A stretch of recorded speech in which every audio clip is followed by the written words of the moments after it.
बिस्मिल्लाहिर्रहमानिर्रहीम अस्सलाम वालेकुम रहमतुल्लाहि व बरकात। की हाल सज्जनों मित्रों, ठीक ठाक हो? उम्मीद करते हैं सारे अल्लाह के फजल नाल बिल्कुल ठीक ठाक होंगे, वाल राजी होंगे। We are back to an another vlog. अज के व्लॉग का सीन है कि जनाब अज असी जा रहे हैं रहीम यार खान जतोई वाली साइड से। तो उत्थे ने साढ़े अपने पिंड जामिया मस्जिद बिलाल मरकाल के जोड़े खतीब आजम ने उन्होंने बेटे की शादी सी बुधवार दिन 18 तरीक को। तो उन्होंने जनाब वाला सानू वलीमे वाले दिन इनवाइट किया सी। उन्होंने वलीमे का प्रोग्राम मतलब महफिल करवानी उन्होंने, तो सानू उन्होंने इनवाइट किया सी। इस टाइम रात के 3:30 का टाइम है और असी एक क्यामो टाइम पर रुके मुल्तान मोटरवे रवा दवा आ। फजर की नमाज का टाइम हो गया तो फजर की नमाज अदा करने और फिर इंशाअल्लाह अजीज अपना सफ़र अगला फिर फड़ांगे। बड़ा एक इंटरस्टेड और मज़ेदार व्लॉग होने वाला है। तो सारे दोस्त जनाब वाला चले गए मस्जिद तरफ। असी भी इंशाअल्लाह वजू करने और नमाज का करने। तो सान लाई जनाब वाला जिद कर रहा मैं भी जाना। हाँ जी सान, तू तो पूरा सुत्ते का ही आया, नमाज पढ़नी है ना? अच्छा चलो जनाब वाला नमाज पढ़ने।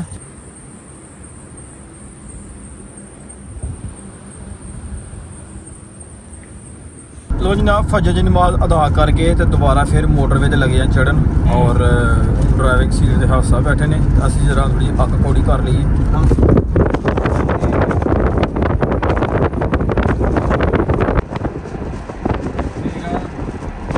और मारो सीटियां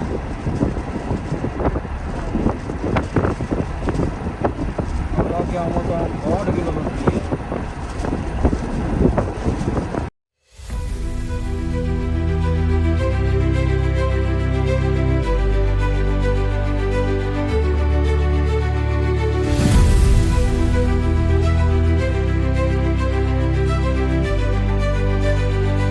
लो जनाब पहला मोटरवे तो उतर के ना मुल्तान तकरीबन को 250 किलोमीटर रह गया।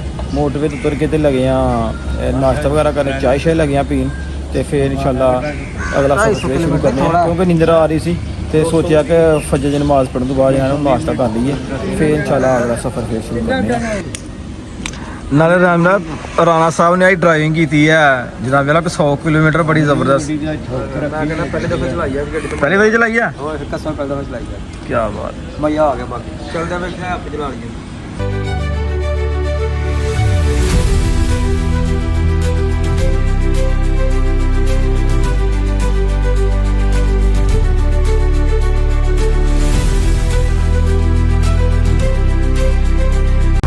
मुल्तान मोटरवे रवा दवा आ।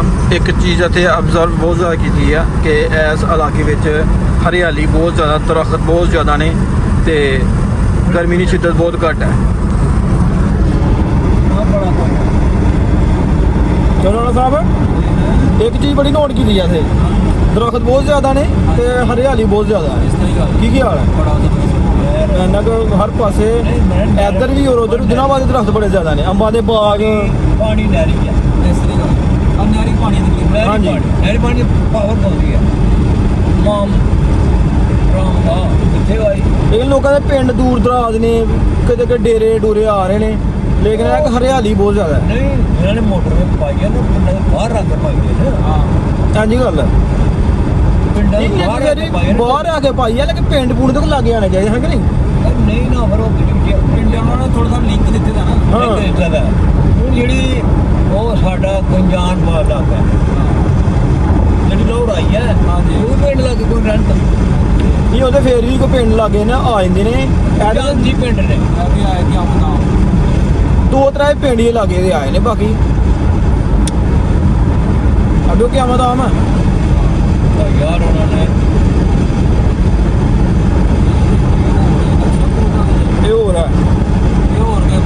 ये सियालकोट वाले वो तो सियाल हो एयर सियाल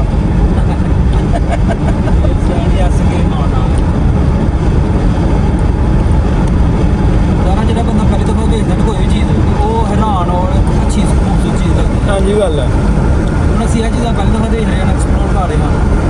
सानू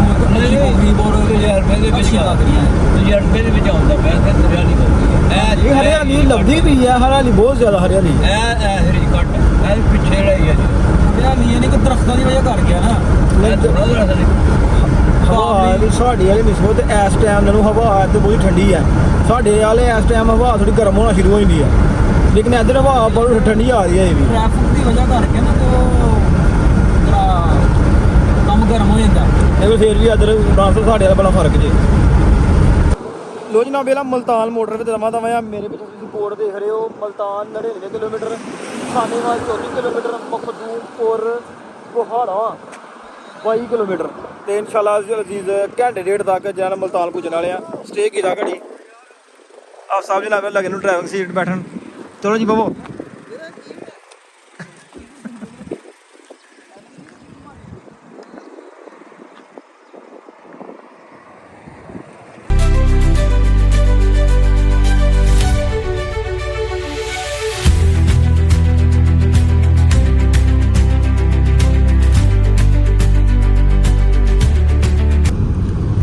ਲੋ ਜਨਾਬ ਅੱਲਾ ਸ਼ੁਕਰ ਅਲਹਮਦੁਲਿਲਾ ਫਾਈਨਲੀ ਜਿਹੜਾ ਨਾ ਸੇਫ ਟਰੈਵਲ ਕਰਕੇ ਤੇ ਤਕਰੀਬਨ 20-25 ਮਿੰਟ ਦਾ ਸਫ਼ਰ ਤੈਅ ਕਰਨ ਤੋਂ ਬਾਅਦ ਘਰ ਸਾਹਿਬ ਦੇ ਪਿੰਡ ਪਹੁੰਚ ਰਹੇ ਹਾਂ। ਫਰੈਸ਼ ਹੋਏ ਆ, ਕੱਪੜੇ ਵਗੈਰਾ ਚੇਂਜ ਕੀਤੇ ਨੇ, ਸਭ ਦੋਸਤ ਰੈਡੀ ਹੋਏ ਨੇ, ਨਹਾਤੇ ਸ਼ਾਤੇ ਨੇ, ਕੱਪੜੇ ਚੇਂਜ ਕੀਤੇ ਨੇ। ਥੋੜੀ ਹਾਲਤ ਜਿਹੜੀਆਂ ਨੇ ਥੋੜੀ ਬਣੀ ਆ। ਕਿਉਂ ਰਾਣਾ ਸਾਹਿਬ ਓਏ ਹੋਏ ਮਜ਼ਾ ਆ ਗਿਆ। ਮਜ਼ਾ ਆ ਗਿਆ ਨਹੀਂ? ਸਫ਼ਰ ਕਿਹਦਾ ਰਿਹਾ? ਮਜ਼ਾ। ਮੈਂ ਨਾ ਰਾਤੀ 1 ਵਜੇ ਤੁਰਿਆ ਤੇ ਹੁਣ ਕੀ ਟਾਈਮ ਹੋ ਗਿਆ? ਤਕਰੀਬਨ 9 ਵਜ ਗਏ ਨੇ। 10:15 ਤੇ ਸਟਾਪ ਅਸੀਂ ਬਹੁਤ ਜ਼ਿਆਦਾ ਕੀਤੇ ਨੇ। ਦੂਸਰੇ ਨੰਬਰ ਤੇ ਜਨਾਬ ਇਹਦੇ ਇੱਕ ਚੀਜ਼ ਦੇਖਣ ਨੂੰ ਮਿਲੀ ਆ, ਅੰਬਾਂ ਦੇ ਬਾਗ ਬਹੁਤ ਜ਼ਿਆਦਾ ਨੇ, ਹਰਿਆਲੀ ਬਹੁਤ ਜ਼ਿਆਦਾ ਹੈ, ਦਰਖਤ ਬਹੁਤ ਜ਼ਿਆਦਾ ਲੱਗੇ ਦੇ ਹਨ। ਲੇਕਿਨ ਇੱਕ ਬਹੁਤ ਹੀ ਖੂਬਸੂਰਤ ਔਰ ਯਾਦਗਾਰ ਸਫ਼ਰ ਸਾਡਾ ਇਹ ਹੋਏਗਾ ਆਪਣੀ ਟਰੈਵਲ ਹਿਸਟਰੀ ਦਾ। ਵੱਡਾ ਠੀਕ ਹੈ। ਤੇ ਇਨਸ਼ਾਅੱਲਾ ਹੋਰ ਅਸੀਂ ਦੱਸਣੇ ਤੋਂ।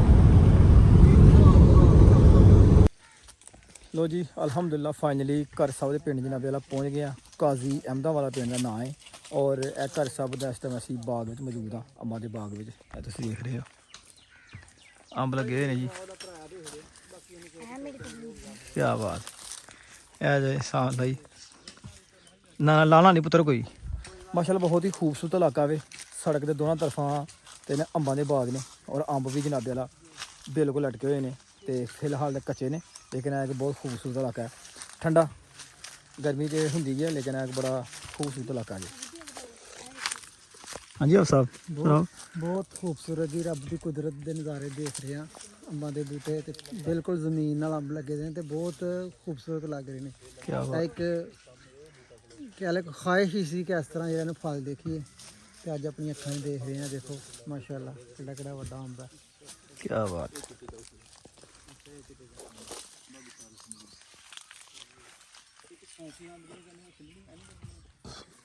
जनाब इस टाइम अंबा के बाग जे बड़ा ही खूबसूरत मौसम भी है और अंब भी ने।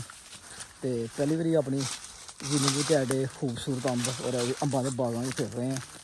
क्या बात। एक है बहुते पक के थले बुलबुल ने डगा दे तेरा राणा साहब। मिठा होएगा यकीनन है। अजकल की गेम है। आजा साना या आजा बच्चे आजा। क्या बात है क्या बात है।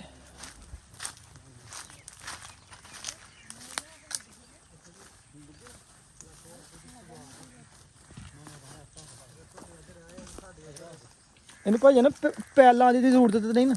नहीं एक हुंदा पैल लांदे ने ला के ये उत्ते पक जांदे ने। ये उत्ते पक जांदे। अच्छा अच्छा सही हो गया। अगर उत्ते खड़े रहने उत्ते पक जाना। खराब हो फिर डिगी आंदी अगर पेटे पानी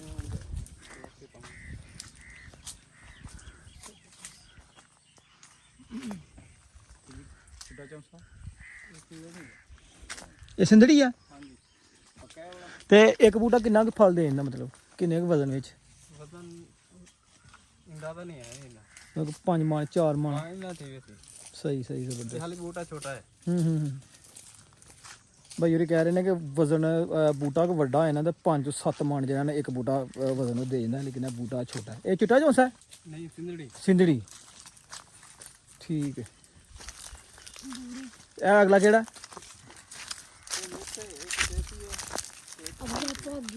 आहो यार पक गए यार। ए पके हुए हाँ देसी लाओ एक।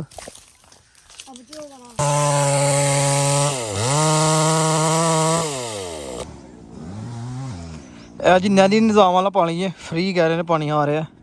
तो इलाका बहुत खूबसूरत है हरियाली है हर पासे। ठीक है इंजॉय कर रहे हैं जी माशाल्लाह जी।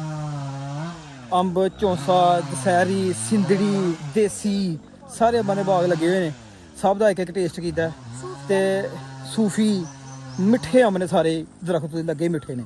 ਠੀਕ ਹੈ, ਬੜਾ ਇੱਕ ਖੂਬਸੂਰਤ ਇਲਾਕਾ ਹੈ। ਆਪਣੀ ਟਰੈਵਲ ਹਿਸਟਰੀ ਵਿੱਚ ਸਭ ਤੋਂ ਅਗਰ ਇਲਾਕਾ ਖੂਬਸੂਰਤ ਕਿਹਾ ਜਾਏ ਇਹੀ ਇਲਾਕਾ ਹੈ, ਲੇਕਿਨ ਗਰਮੀ ਜ਼ਿਆਦਾ ਹੈ। ਇੱਕ ਨਾਨਕ ਗਾਂਧੀ ਇੱਕ ਆਪਣੀ ਵਾਈਬ ਹੈ, ਤੇ ਇਸ ਇਲਾਕੇ ਦੀ ਵੀ ਵੱਖਰੀ ਆਪਣੀ ਵਾਈਬ ਹੈ। ਇਹ ਕਮਾਦ ਲੱਗਾ ਹੋਇਆ ਹੈ। ਠੀਕ ਹੈ, ਤੇ ਡੇਰਾਦਾਰ ਇਲਾਕਾ ਹੈ, ਮਤਲਬ ਡੇਰੇਦਾਰੀ ਹੈ। ਜਿਹਦੀ ਕਿਸੇ ਦੀ ਪੈਲੀ ਹੈ, ਲੋਕਾਂ ਨੇ ਆਪਣੇ ਪੈਲੀਆਂ ਦੇ ਘਰ ਬਣਾਏ ਨੇ। ਠੀਕ ਹੈ, ਕੋਈ ਘਰ ਕਿਰਿਆ ਕੋਈ ਕਿਰਿਆ, ਖੁੱਲੇ ਨਿਜ਼ਾਮ ਨੇ, ਆਬ ਹਵਾ ਤਾਜ਼ਾ। ਕਿਉਂ ਰਾਣਾ ਸਾਹਿਬ कैसा महसूस कर रहे हो? मैं कहना कि ताज़ा अमला खा देने तो मज़ा आ गया। ओए होए होए, हाँ सामने तू दस मज़ा आया नहीं? हूँ सीढ़ी मार के दस हूँ सीढ़ी मार दस।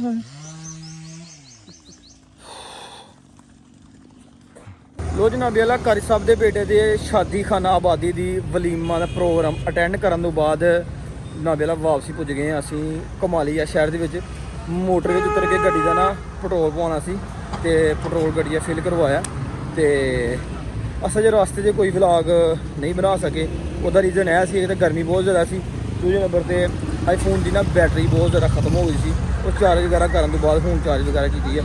तो इंशाल्लाह हौला अजीज़ों फिर निकलने तो शहर अपने सियालकोट जाकर फिर अपडेट देने है जी अपने आप साहब। चलो जी चला तू मैं चलानी हूँ, लेकिन चलानी गड्डी दी जेहड़ी है रख के है फ्यूल नहीं एडजस्ट करना। लो जी साड़ी वारी आ गई जी हूँ जनाब ड्राइवर सीट तो बहन की। बिस्मिल्लाह एवरेज 100 तो उत्ते ना जाए। ओके हो गया जी, टेंशन ना लो तुम। सफ़र लगे हैं जी स्टाल करने, तो बजुर्ग ना सिगरट पी रहे हैं, सिगरट पी लेंगे तो फिर इंशाल्लाह निकलने हैं। क्योंकि फिर गड्डी चलाने के ड्राइविंग के दौरान जो ना फिर शीशे थले करने पैंदे, तो थोड़ी स्मैल समूल आती है। हाँ साहब जनाब वाला पूरे सूटर बूटर होए दे जी। हाँ जी हाँ गड्डी दी हवा चेक करवाइयां, बाबे कहंदे ने सीटां पीणियां ने, एक अच्छा। सिगरट पी लियो। ठीक हो गया। लो जी अलहमदुलिल्लाह वापसी अपने ने पिंड पहुँच आए हैं। घर साहब होना दे पिंड असी पुजे सां सुबह 10 बजे। फिर जो मेहमान नवाजी का सिलसिला होंदा उस तो बाद घर साहब होना ने अपना ना वलीमे का प्रोग्राम जो रखा सी जोहर दी नमाज तो बाद, लेकिन कुछ लाइट की वजह तो करके कुछ गर्मी की वजह तो करके घर साहब होना टाइम चेंज किया।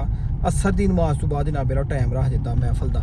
तो एक तो गर्मी बहुत ज़्यादा सी, दूसरे नंबर पर सानू पिछों फैक्ट्री जो फोन भी बहुत ज़्यादा आ रहे सन। तो असी घर साहब होना को जोहर की नमाज अदा करने तो बाद इजाज़त लई तो असी फिर निकल आए। कुछ साड़ी एक लेबर है उस इलाके च रहिंदी है, वो भी बार बार इसरार कर रहे सन कि यार तुसीं स्पैशल तो किते आंदे नहीं, अज तुसीं आए जो तो साढ़े को जरूर आना। तो उन्होंने भी 10 मिनट टाइम दिता सी। तो रस्ते असीं ऐसी कोई एक्टिविटी नहीं की कि जिहड़ा कि तुहानूं मतलब दस सकीए। असीं फिर नॉन स्टॉप ही निकले हैं। 1200 किलोमीटर सफ़र से 600 किलोमीटर जान 600 किलोमीटर आन।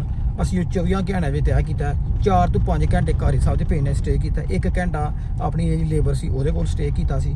ते तुसीं जब हिसाब ला लो कि 1200 किलोमीटर 24 घंटे तय किया आन जान। तो और बड़ा अलहमदुलिल्लाह एक यादगार सफ़र रहा। इंशाल्लाह जिंदगी ने फिर एक मौका दिता ना उस इलाके ने जरूर फिर एक्सप्लोर करांगे, स्पैशलिस्ट टाइम कढ़ांगे। उत्थे अंबां दे बाग बहुत ज़्यादा ने और जिहड़े ने ना सारा पंजाब दा बल्कि पूरे पाकिस्तान दा अंब उत्थों निकल के ते मुख्तलिफ अगों शहरां विच जांदा है। ते घर साहब होरां दे भी अंब है सन, वो भी इंशाल्लाह उन्होंने टेस्ट करवाए, बड़ा मज़ेदार अंब सन, बागात सन। सड़कों के दोनों तरफा ते अंबां दे बाग ही बाग ने। इंशाल्लाह अजीज़ फिर किते जिंदगी ने मौका दिता तो जरूर इंशाल्लाह अच्छे तरीके नाल उस इलाके को एक्सप्लोर करांगे। तो फिलहाल अज का व्लॉग करने आते खत्म। अपने मेज़बान बंदे ने चीज़ अशफाक दियो इजाज़त। अपना बहुत सारा ख्याल रखना, दुआवां याद रखना। फी ईमानिल्लाह। ओके अल्लाह हाफिज़।